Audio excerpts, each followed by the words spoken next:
At least Emily changes diapers at work better than raising her own kid. Those words cut through the New Year's Eve celebration at the Lake Michigan Skyline Lounge like a blade through silk. My sister Rachel raised her champagne glass, her laugh sharp and cruel above the jazz music and twinkling lights reflecting off the frozen lake.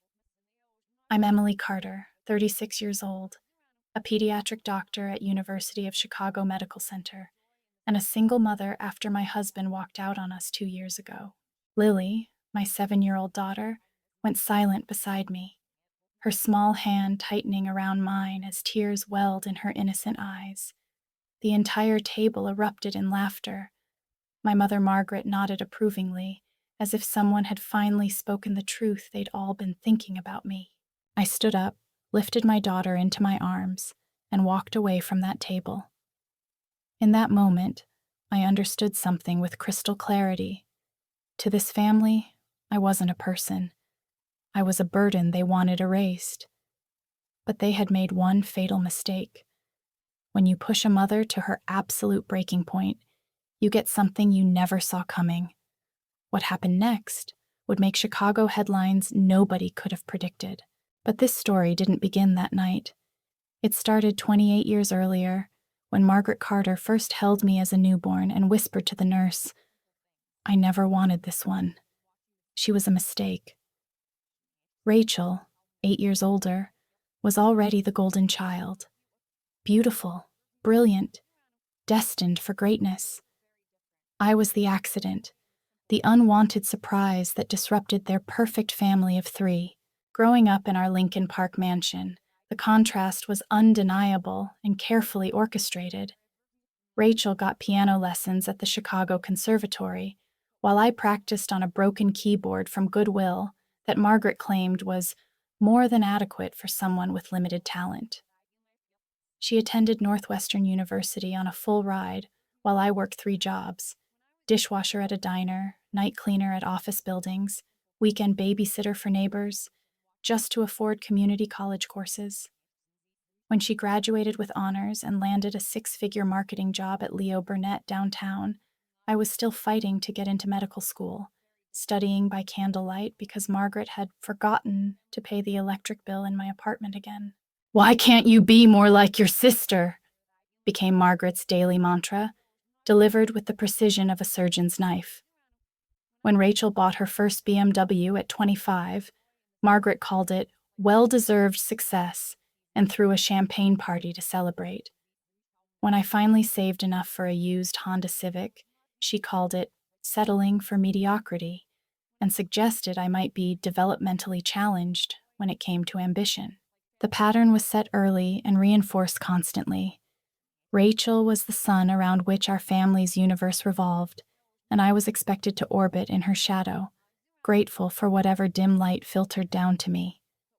At Christmas dinners, Margaret would toast Rachel's latest promotion while introducing me as the other one, still trying to figure herself out. At family gatherings, Rachel held court in the center of the room while I served drinks and cleaned up, invisible unless someone needed something. The financial manipulation started when I turned 18. Margaret controlled a trust fund my grandmother had left for both daughters' education. Rachel received her full amount immediately, $150,000 that covered Northwestern tuition, a downtown apartment, and a new car. When I asked about my portion, Margaret's lawyer explained there had been complications with the paperwork and questions about my academic potential. I later discovered she had used my inheritance to pay for Rachel's post-graduation European vacation, but the cruelest blow came during my sophomore year at community college, when I was working 80-hour weeks just to afford textbooks. I collapsed during an organic chemistry exam from exhaustion and malnutrition, and when the professor called Margaret as my emergency contact, her response was, "Well, maybe Emily will finally learn she's not smart enough for this." She didn't visit me in the hospital. Rachel posted Instagram photos from Cabo that same week. The breaking point that would define the next decade of my life came when Dad was diagnosed with stage 4 pancreatic cancer. I was 28, halfway through my residency at Johns Hopkins, finally building the life I'd fought for with every ounce of strength I possessed. Baltimore felt like freedom. Colleagues who knew me as Dr. Emily Carter, not the disappointment. Professors who praised my diagnostic instincts, a future that belonged to me alone. But Dad needed care, and Rachel was too busy with her career trajectory to help. Her exact words, delivered over speakerphone during a family conference call while she sat in first class on a flight to Milan for a client meeting. "Daddy would understand," she said, her voice barely audible over champagne glasses clinking in the background. "My career is at a critical juncture right now. Emily's just doing a residency. Those are replaceable. So I made the choice that would haunt and define me. I left Baltimore, gave up my residency at one of the country's most prestigious hospitals, and moved back to Chicago to care for the man who had been the only person in my family to ever believe in me. The only one who called me by name instead of the other one. The only one who attended my high school graduation, my college graduation, and the white coat ceremony when I started medical school. For 18 months, I became his full-time caregiver. I held his hand through brutal chemotherapy sessions that left him retching for hours. I changed his bandages when the surgical wounds wouldn't heal. I learned to operate feeding tubes and IV ports, turning our home into a makeshift hospice. I slept on a cot beside his bed, monitoring his breathing, adjusting his medications, reading him old issues of National Geographic when the pain kept him awake. Margaret visited twice a week, usually to complain about the smell of medical equipment or to criticize my caregiving techniques. "Professional nurses wouldn't let him get so thin," she'd observe, as if I had chosen his cancer. Rachel visited exactly 7 times in 18 months, always with photographers from her agency to document her family devotion for social media campaigns. When Dad died on a gray March morning, holding my hand and whispering, "Thank you, sweetheart, for letting me stay home," Rachel arrived just in time for the funeral. She wore designer black and accepted condolences like she'd been there all along, telling everyone how devastating it had been to watch from afar while pursuing her demanding career. Margaret praised her for flying in despite her busy schedule and showing such strength during this difficult time, while I stood invisible beside the casket of the man I'd sacrificed everything to comfort. The will reading revealed Dad's final gift to me, a small inheritance he'd hidden from Margaret, along with a letter that read, "Emily, you gave up your dreams to give me dignity in my final days. Use this to rebuild what you lost. You are stronger than you know and more loved than they'll ever let you believe." After the funeral, I tried to rebuild from the ashes of my former life. Medical residencies are competitive under the best circumstances. Returning after an 18-month gap felt impossible. Hospitals wanted to know why I'd left Johns Hopkins, and family caregiving sounded like code for couldn't handle the pressure. I applied to dozens of programs and was rejected by all but one. University of Chicago Medical Center offered me a position in pediatric emergency medicine, the department no one else wanted because of its emotional demands and high burnout rate. I took it gratefully and threw myself into the work with desperate intensity. 16-hour shifts became my sanctuary. In the pediatric emergency room, I was Dr. Carter, competent, respected, needed. Children didn't care about my family dynamics or my financial struggles. They needed someone to heal their broken bones and soothe their fears, and I discovered I had an instinct for both. It was during my second year in pediatrics that I met James, a surgery resident with kind eyes and gentle hands. He found me crying in a supply closet after losing a patient, a 2-year-old who'd been shaken by his stepfather. And instead of offering empty platitudes, he sat beside me in silence until I was ready to talk. For 3 years, James was my anchor in the storm of medical training and family dysfunction. We married in a small ceremony at the courthouse, with 2 nurse colleagues as witnesses. Rachel was traveling for work and couldn't attend. Margaret declared she was too heartbroken about the modest venue to participate. James's family, warm and welcoming, filled the emotional void I'd carried my entire life. His mother hugged me and said, "We've been waiting for you." And I cried, because no one had ever waited for me before. When Lily was born, I thought I'd finally found my purpose. Holding her tiny body against my chest, feeling her heartbeat sync with mine, I understood what unconditional love meant. James was a devoted father initially, waking for midnight feedings and singing lullabies in his off-key voice that somehow soothed her instantly. We bought a modest house in Lincoln Park, not the mansion I'd grown up in, but ours, filled with hand-me-down furniture and photographs of our small, happy family. But medical training is brutal on relationships, and new parenthood is brutal on everything else. James struggled with the pressure of surgery residency, the mounting student loan debt, and a colicky baby who seemed to cry whenever he held her.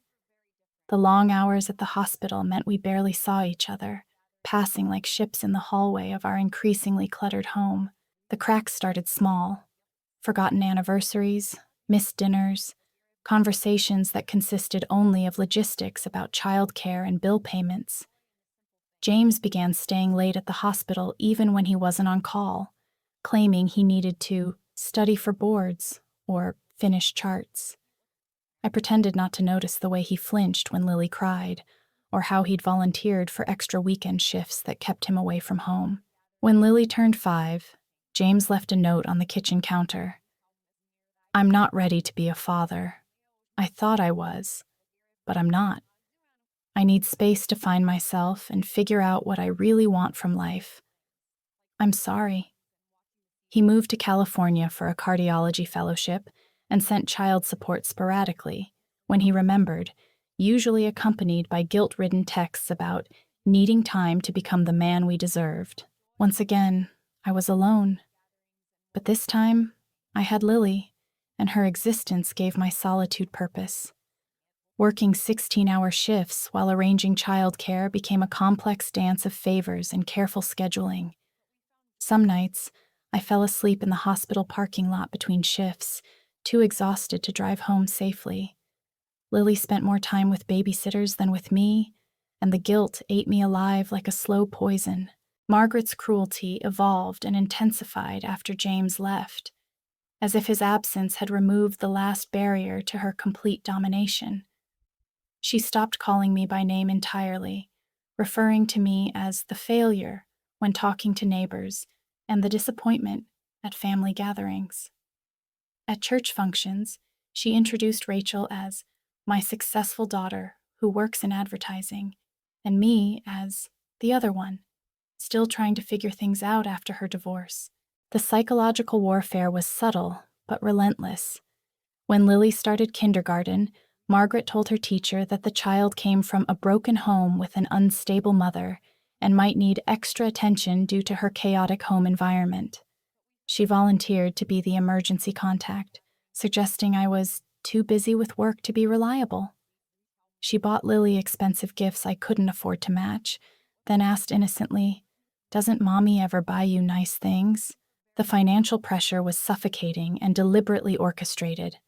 Medical school loans, daycare costs, mortgage payments on a pediatric resident's salary that barely covered basics. I was drowning by design. Margaret had convinced our extended family that I was financially irresponsible and always asking for handouts, ensuring I had no family safety net when emergencies arose. Meanwhile, Rachel vacationed in Europe and sent Margaret expensive gifts, just because she was thinking of her. Their social media posts showed designer dinners, spa weekends, and shopping trips that cost more than I made in a month. When I asked Margaret for help with Lily's school supplies, she laughed and said, "Maybe if you'd made better life choices, you wouldn't need charity from your family." I started working extra shifts, picking up weekend call schedules, taking on consulting work during my rare days off, anything to make ends meet and prove I wasn't the failure they claimed I was. Some nights, I fell asleep standing up during surgeries, supported only by the surgical table and sheer determination. Lily learned to entertain herself for hours because Mommy was always too tired to play. The isolation was perhaps the cruelest punishment. Rachel had systematically poisoned our entire extended family against me, spinning narratives about my instability and tendency toward drama. Cousins stopped inviting me to weddings. Aunts unfriended me on social media. At Christmas gatherings, I sat alone at the children's table while Rachel held court among the adults, regaling them with stories of her latest promotion or exotic vacation. "Emily's always been overly dramatic," Rachel would say, whenever I tried to defend myself or correct her lies. "Remember when she had to drop out of her fancy residency? She always has an excuse for why she can't succeed like normal people. It's probably genetic. Some people just aren't built for real achievement." The family would nod sagely, as if this explained everything wrong with my life. I watched myself disappear from family photos, family stories, family history. By the time Lily turned 7, I had accepted my role as the family scapegoat so completely that I stopped fighting back when Rachel made cruel jokes about my parenting. I stopped correcting Margaret when she told outright lies about my past. I convinced myself that keeping the peace was more important than maintaining my dignity, that my daughter needed to know her grandmother and aunt, even if they treated her mother like human garbage. 3 months after that humiliating New Year's Eve incident, Margaret announced she was planning a family healing retreat for Mardi Gras weekend in New Orleans. The phone call came on a Tuesday evening while I was helping Lily with homework, her small voice stumbling over sight words while I calculated whether I could afford both groceries and her school picture package. "We need to come together as a family," Margaret declared with the authoritative tone she used when announcing non-negotiable decisions. "Rachel thinks it would be good for everyone, especially little Lily. The poor child needs to understand what real family means, what healthy relationships look like. This divorce has been so traumatic for her. I should have recognized the trap immediately. Margaret never did anything without multiple ulterior motives, and her sudden concern for Lily's emotional well-being was completely out of character. But I was desperate for acceptance, starved for any sign that they might finally want to include us genuinely. The invitation felt like an olive branch after months of cold shoulders and passive-aggressive comments about my dramatic overreactions to their harmless family teasing. "We've already booked a beautiful historic mansion in the Garden District," Rachel explained when she called later that evening, her voice carrying that syrupy sweetness she used when she wanted something. "It's absolutely gorgeous. You'll love it. High ceilings, original hardwood floors, gardens that belong in Southern Living magazine. It has enough room for everyone. You, me, Mother, and some of my closest friends from Northwestern. We thought it would be fun to have a real celebration, show Lily what family gatherings should look like when everyone's getting along." The mention of her Northwestern friends should have been another glaring red flag. Rachel's social circle consisted entirely of trust fund babies and social climbers who viewed anyone beneath their economic status as entertainment, objects to be mocked and manipulated for their amusement. But I focused desperately on her words about Lily, about family, about finally being included in something special and meaningful.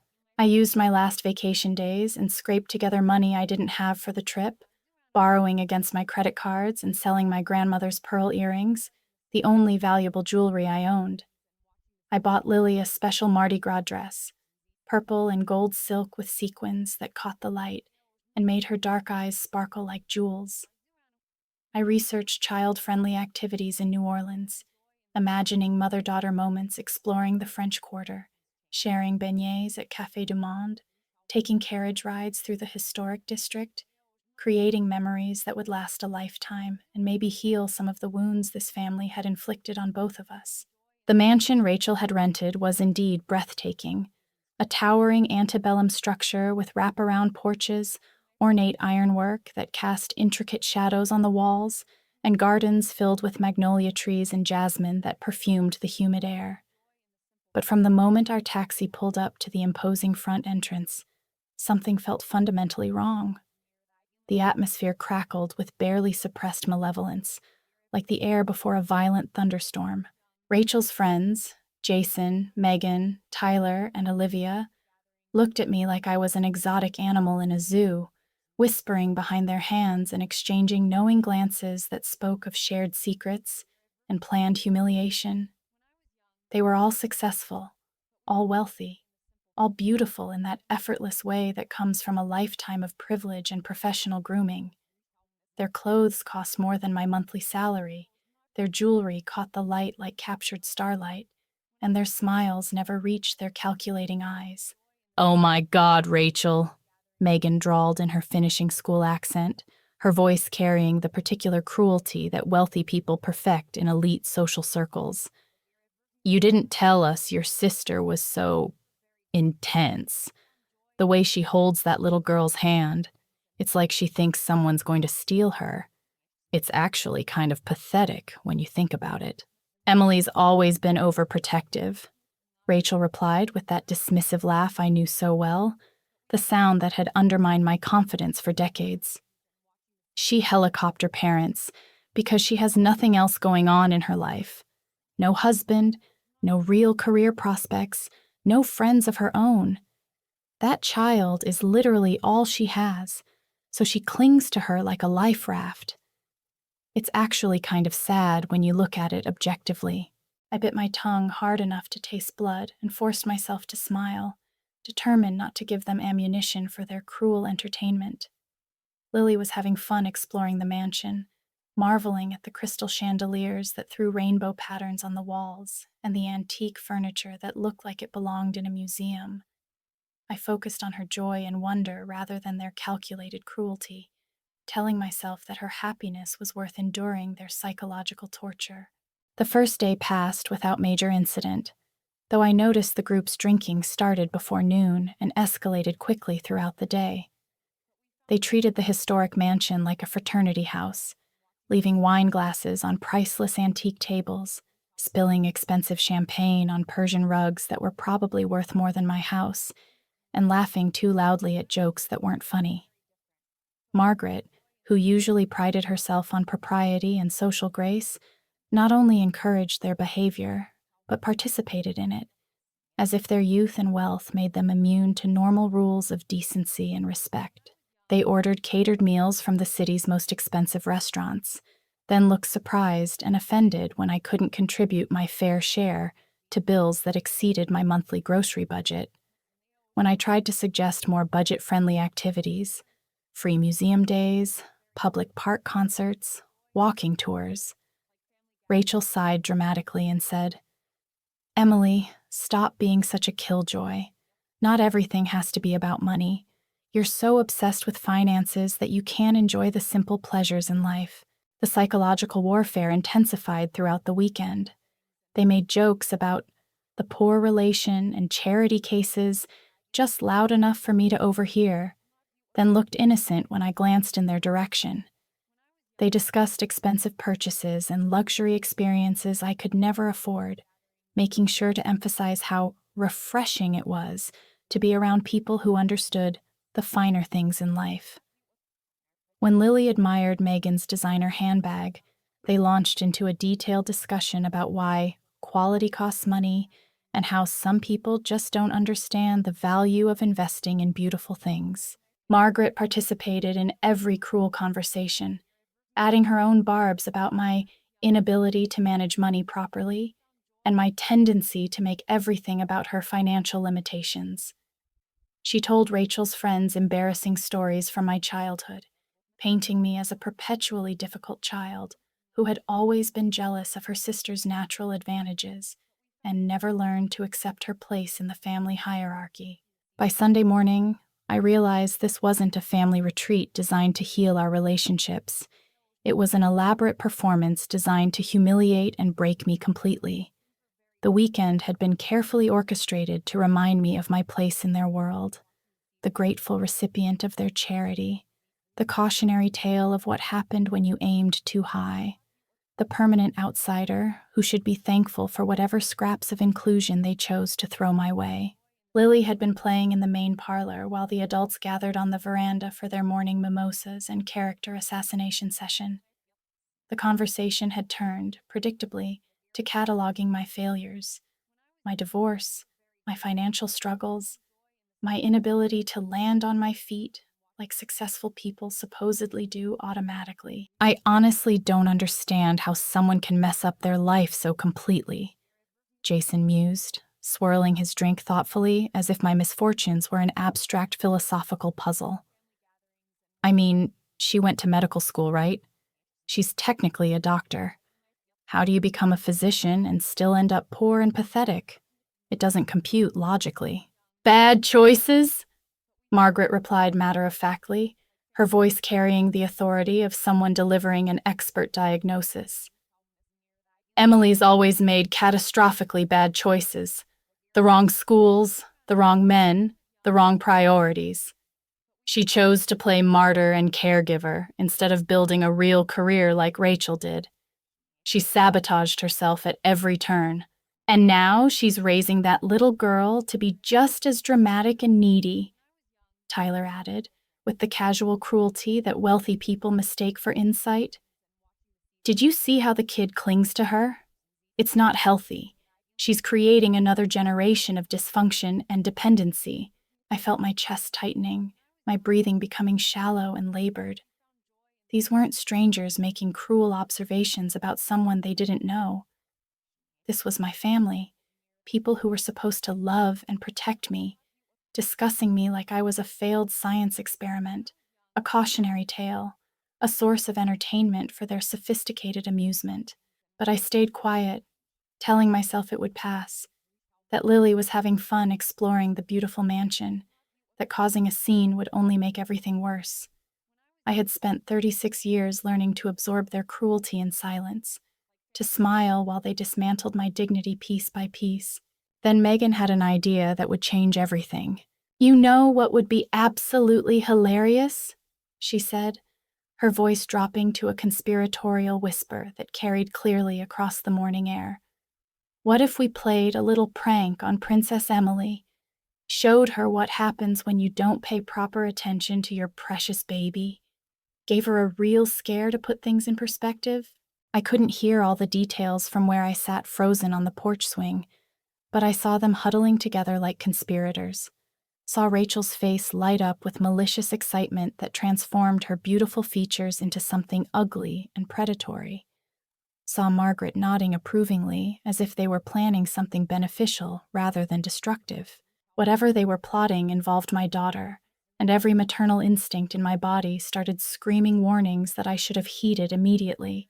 25 minutes later, I realized Lily had been gone too long. The mansion was enormous, with multiple floors and countless rooms filled with antiques and hiding places, but she usually stayed close to me in unfamiliar environments. She was a cautious child, made anxious by conflict, and raised to seek comfort in my presence when she felt uncertain or afraid. I called her name softly at first, checking the parlor where she'd been playing with her coloring books, the dining room with its imposing mahogany table, the conservatory filled with exotic plants that had fascinated her earlier. Nothing. My voice grew louder, more urgent, as I searched room after room without finding any trace of her. Has anyone seen Lily? I asked the group on the veranda, trying to keep my voice calm and controlled. They exchanged glances that lasted a fraction too long, barely concealing their collective amusement.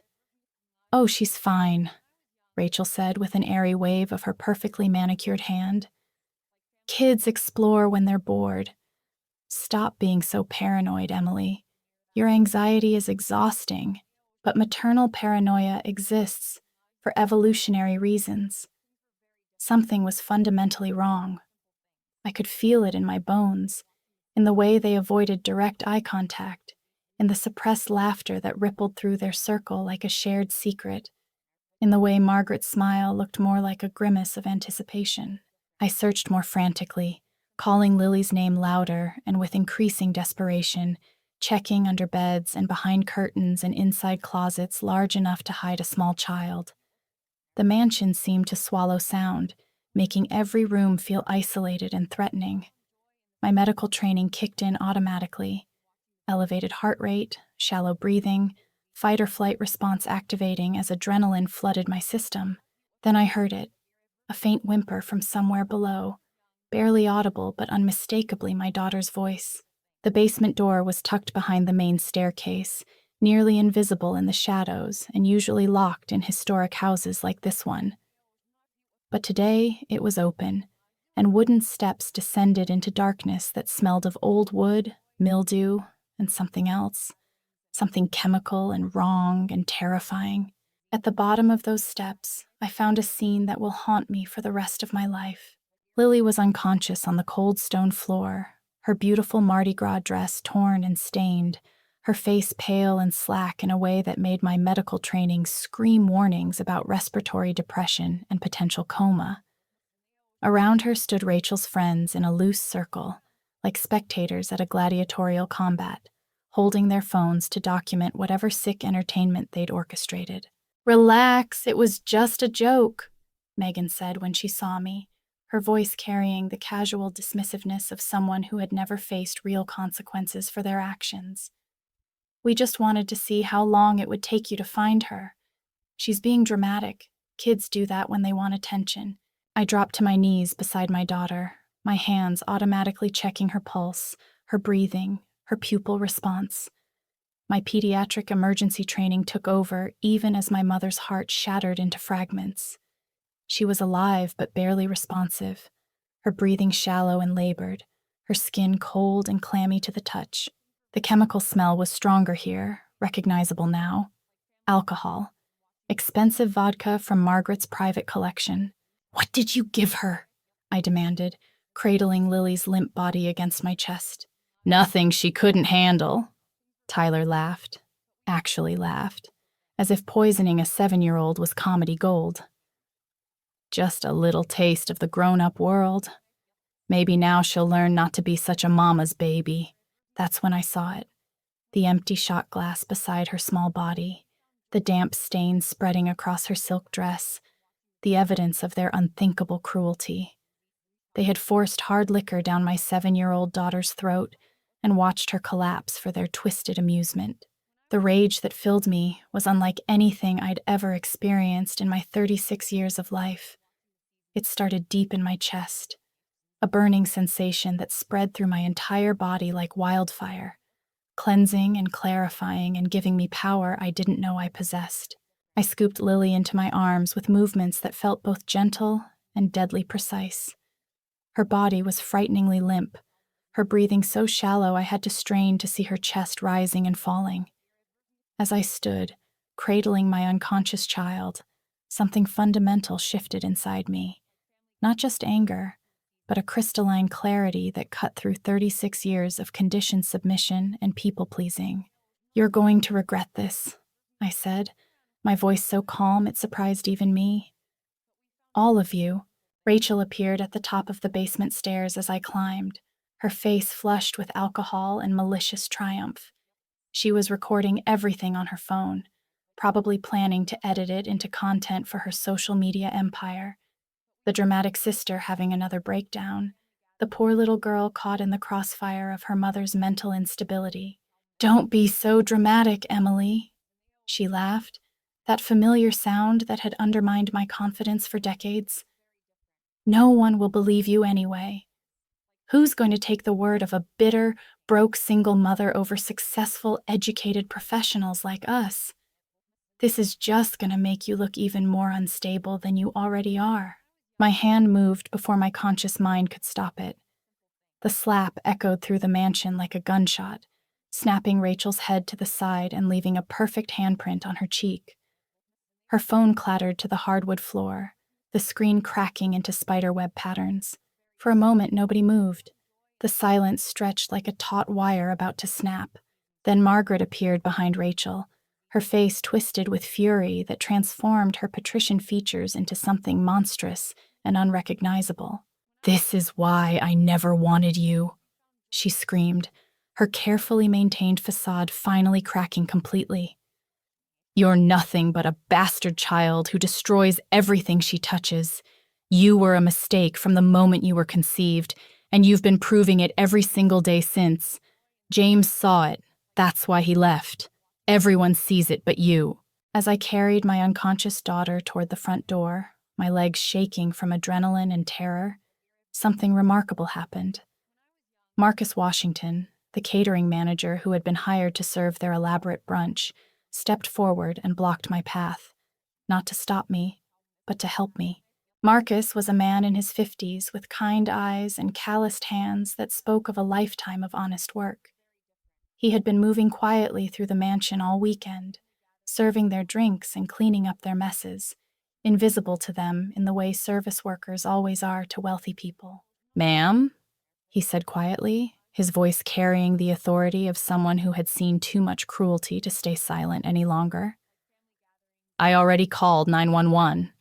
The ambulance should be here in about 3 minutes. I also called the police.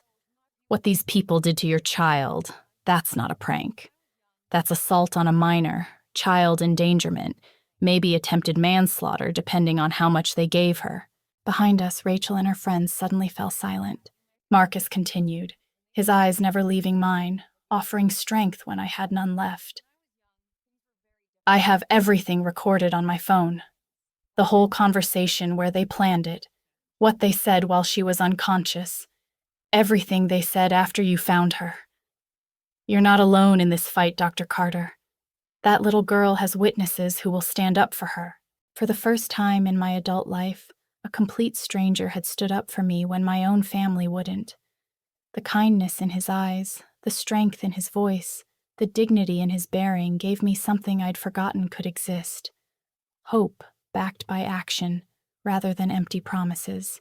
The ride to Children's Hospital of New Orleans passed in a blur of sirens, medical equipment, and paramedics working to stabilize my daughter's vital signs. Lily remained unconscious, her small body frighteningly still on the ambulance stretcher, while trained professionals fought to counteract whatever those monsters had done to her.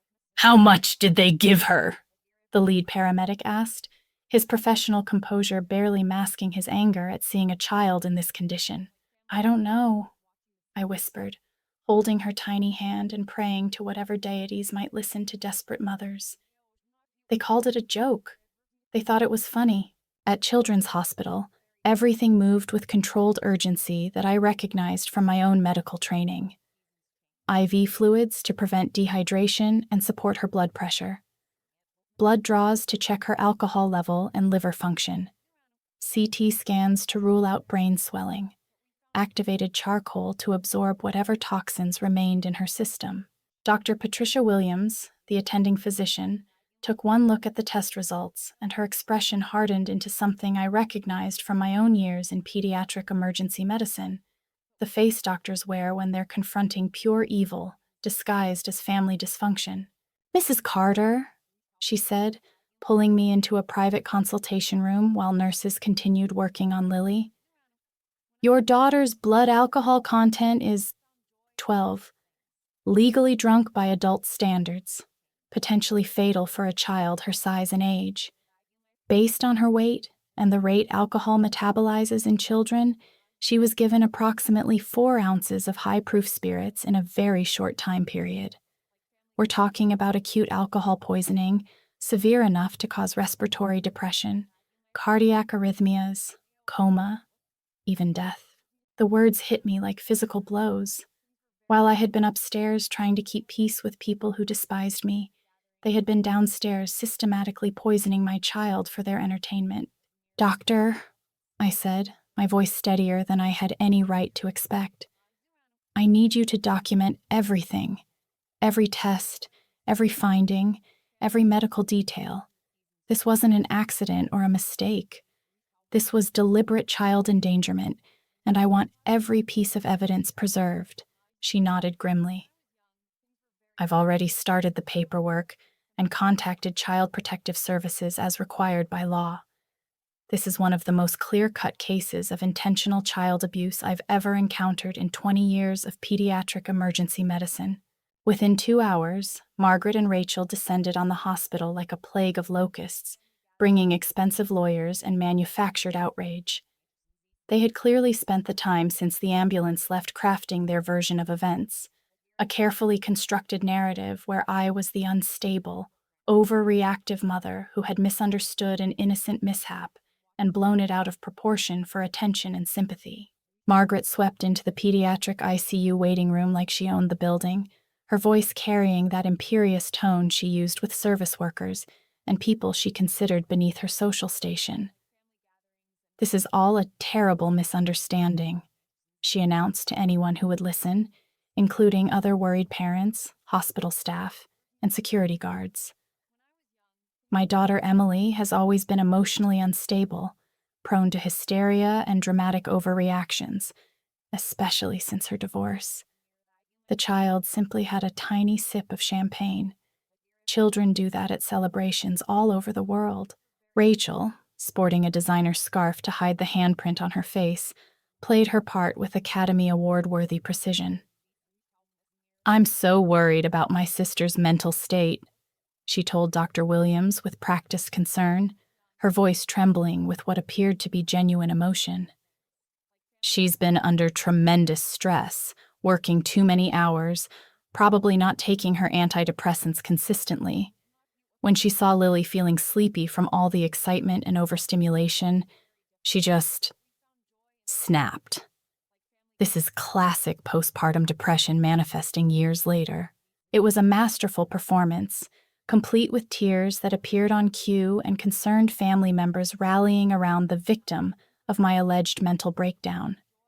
Their lawyer, a sharp-eyed woman in an Armani suit that cost more than I earned in 6 months, had already begun taking statements from Rachel's friends, no doubt coaching them on how to present their version of events. But they had made one crucial error in their calculations. They assumed I was still the same broken woman who had spent decades accepting their abuse in silence, grateful for whatever crumbs of affection they chose to throw my way. What happened next surprised everyone, including me. Dr. Williams stepped forward, her white coat like armor against their psychological warfare. "I've been practicing pediatric emergency medicine for 22 years, she announced loudly enough for everyone in the waiting room to hear, her voice carrying the authority of someone who had dedicated her life to protecting children. "I know the difference between a child who's had a tiny sip of champagne at a celebration and a child who's been systematically force-fed hard liquor until she loses consciousness. Your daughter has acute alcohol poisoning consistent with consuming approximately 6 ounces of 80-proof vodka in less than 30 minutes. In medical terms, this constitutes attempted murder of a minor." The waiting room fell completely silent. Other parents stared in shock and disgust. Nurses stopped their conversations to listen. Marcus appeared with his phone and a determined expression that transformed his gentle face into something formidable. "I have video evidence of the entire incident," he said, looking directly at Rachel's lawyer with the confidence of someone who held all the cards. "Would you like me to play it for everyone here, or should I save it for the police detectives who are already on their way?" But the most shocking moment came when Olivia, one of Rachel's college friends, stepped away from their protective circle and walked toward me with tears streaming down her face. "I can't do this anymore," she said, her voice breaking with genuine remorse that sounded nothing like Rachel's practiced manipulation. "What we did was unconscionable. Rachel planned the whole thing weeks in advance. She said she wanted to see you completely break down, wanted to prove you were an unfit mother, wanted to create a scene so dramatic that child services would question your custody rights." The waiting room erupted in shocked murmurs. Margaret's face went white. Rachel's lawyer stopped taking notes. "She made us promise to keep quiet," Olivia continued, her confession gaining strength as she spoke truth instead of lies. "But I have a little sister Lily's age back home in Michigan. If someone did this to her, if someone hurt her like this for entertainment..." She turned to face Rachel directly, her voice gaining power. "You're sick, Rachel. This isn't a prank or a joke. It's sadistic torture of an innocent child. I won't be part of it anymore." 8 weeks later, we stood in Orleans Parish Criminal Court, for what the local media had dubbed the Golden Child Trial. The grand jury had indicted Rachel and her 3 friends on charges of child endangerment, assault on a minor, and reckless endangerment. The prosecution had also filed civil charges that could result in significant financial penalties and permanent criminal records. Margaret sat in the front row behind the defendants, her usual composure replaced by barely contained fury at seeing her golden child facing real consequences for the first time in her privileged life. She had hired the most expensive legal team in Louisiana, but even money couldn't change the overwhelming evidence against them. The prosecution, led by District Attorney Sarah Martinez, a woman who had built her career on protecting children from predatory adults, presented a devastating case that methodically destroyed every element of their defense. Medical testimony from Dr. Williams about Lily's condition and the potential fatality of their actions. Video evidence from Marcus's phone showing their planning, execution, and callous aftermath. Testimony from hospital staff who had witnessed Margaret and Rachel's attempts to intimidate me into dropping charges. But the most powerful moment came when Olivia took the witness stand. "Rachel planned it for over a month," she testified, her voice clear and strong as she faced the packed courtroom. "She said her sister had been getting uppity lately, thinking she was better than everyone else just because she was a doctor. She wanted to put Emily back in her place. Show her what happens when you don't understand your role in the family hierarchy. She specifically wanted to target the child because she knew that would cause maximum psychological damage." Rachel's defense attorney objected repeatedly, but the damage was irreversible. This wasn't a prank gone wrong or a misunderstanding between family members. It was a calculated act of psychological warfare designed to cause maximum trauma to both mother and child. When it was my turn to testify, I walked to the witness stand with Lily's hospital bracelet in my pocket and her medical records in my hand. I looked directly at Rachel, sitting at the defendant's table in a designer suit that probably cost more than most people's monthly rent. "Your Honor," I said, my voice carrying clearly through the packed courtroom, "for 36 years, I accepted that my family saw me as less than human. I accepted the cruelty, the humiliation, the constant degradation, because I thought family was supposed to forgive anything, endure everything, sacrifice without limit." I paused, letting the words settle in the absolute silence. But the moment they put their hands on my child, the moment they endangered her life for their entertainment, they stopped being my family. "You can destroy me.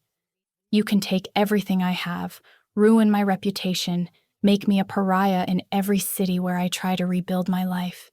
But you will never, ever touch my daughter again.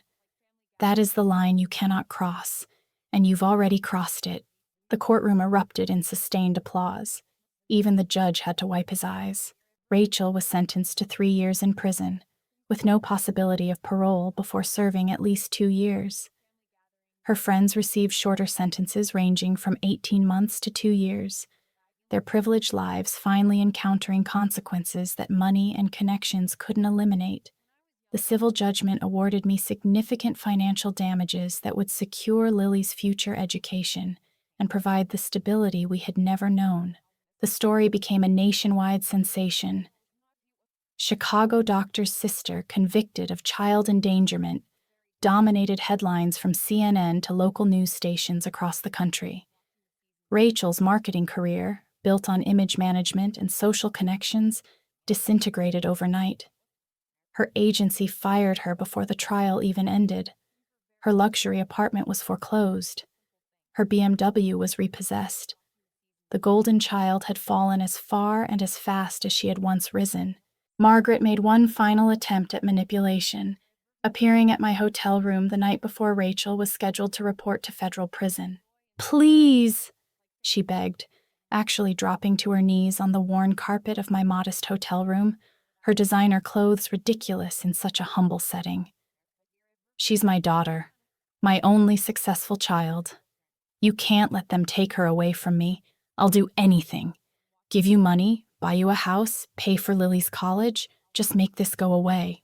I looked down at this woman who had spent my entire life telling me I was worthless, who had stood by while her golden child nearly killed my baby, who even now couldn't acknowledge that Rachel had done anything truly wrong. "You're absolutely right," I said quietly, with the kind of calm that comes from finally understanding your own worth. "She is your only successful child, because I was never your child at all, was I? I was just the mistake you never let anyone forget, the burden you couldn't wait to dispose of." I stepped around her kneeling form and walked toward the door. "And now you'll spend the rest of your life knowing that the daughter you threw away was the only one strong enough to survive what you created." I never saw her again. 1 year later, Lily and I were living in Charleston, South Carolina, in a charming house 4 blocks from the beach, where the sound of waves replaced the sound of traffic and criticism. I had accepted a position as chief of pediatric emergency medicine at Medical University of South Carolina, a promotion that recognized my expertise and leadership abilities rather than treating me as charity case or family disappointment. Lily was thriving beyond my wildest dreams. The nightmares from that terrible weekend had faded, replaced by memories of building sandcastles at sunrise and collecting shells that caught the morning light like captured rainbows. She had made genuine friends at her new school, children who liked her for her gentle spirit and infectious laugh, not because their parents wanted something from me or felt sorry for us. We planted an orange tree in our front yard the day we moved in, its roots growing deep in soil that belonged to us alone.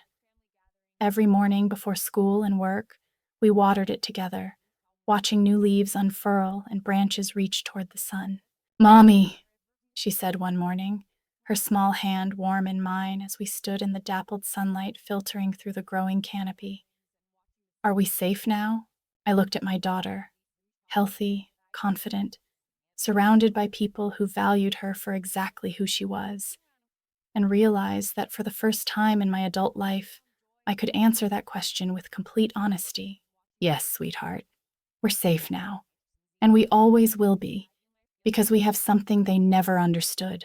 "What's that?" "We have each other, and that's enough to build anything." 5 years have passed since that nightmare weekend in New Orleans that changed everything. Rachel served her full sentence without parole. Her appeals were denied when she continued to show no remorse during psychological evaluations, still insisting that she had been the victim of my overreaction and vindictive persecution. She was released 8 months ago to a world that had moved on without her. From what I hear through professional networks and social media posts she can't resist making, she's working as a sales associate at a department store in suburban Chicago, living in a studio apartment and taking public transportation. Her marketing career, built on image management and elite connections, couldn't survive the scandal of a child endangerment conviction. The golden child has discovered what it means to be ordinary, invisible, forgotten. Margaret died 2 winters ago, alone in the same Lincoln Park mansion where I had spent my childhood learning to accept cruelty as love. She had alienated both daughters in her final years.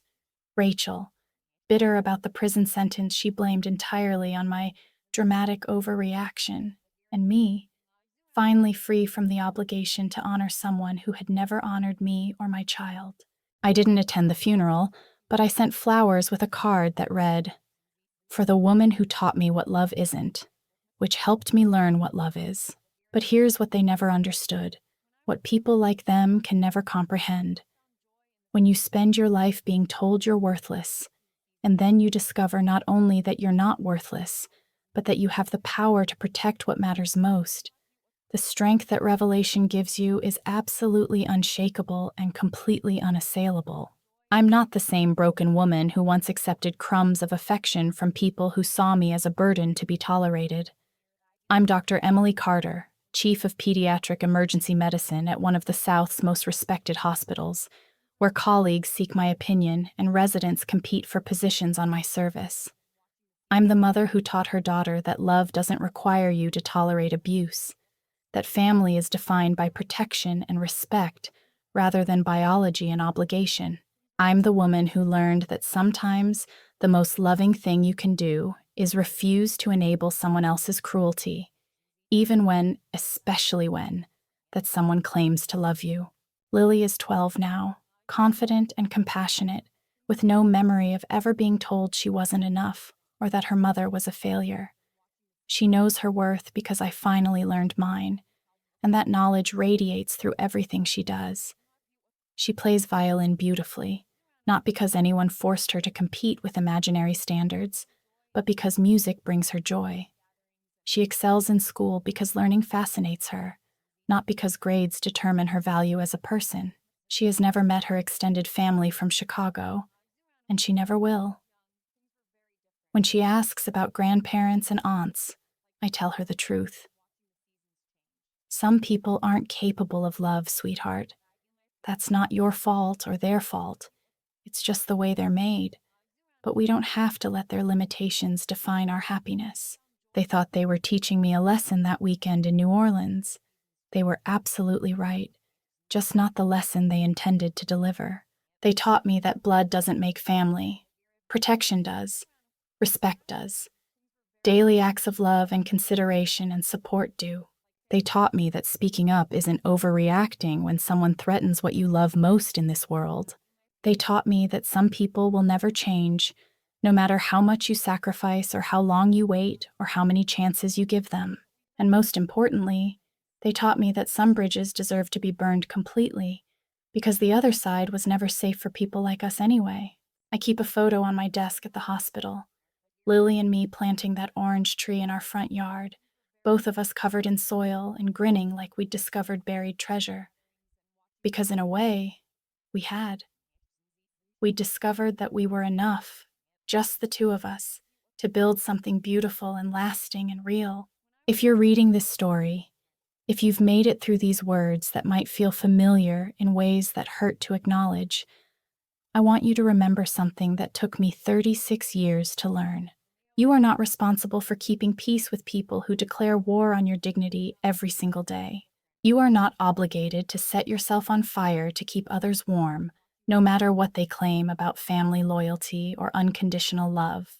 You are never, ever required to sacrifice your children on the altar of toxic family dynamics, even when people tell you that family comes first, or blood is thicker than water. The truth might shatter relationships that were already broken beneath their pretty surface. It might cost you people who were never really on your side to begin with.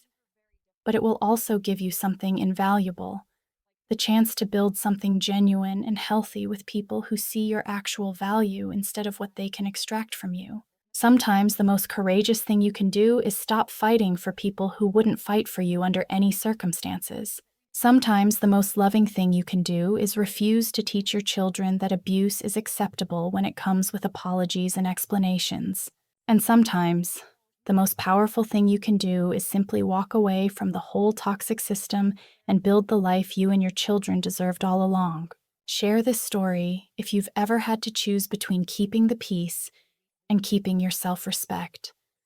Comment below if you've ever discovered that the people who were supposed to protect you were actually the ones you needed protection from. Send this to someone who needs to hear that they're not crazy, they're not overreacting, and they're not alone.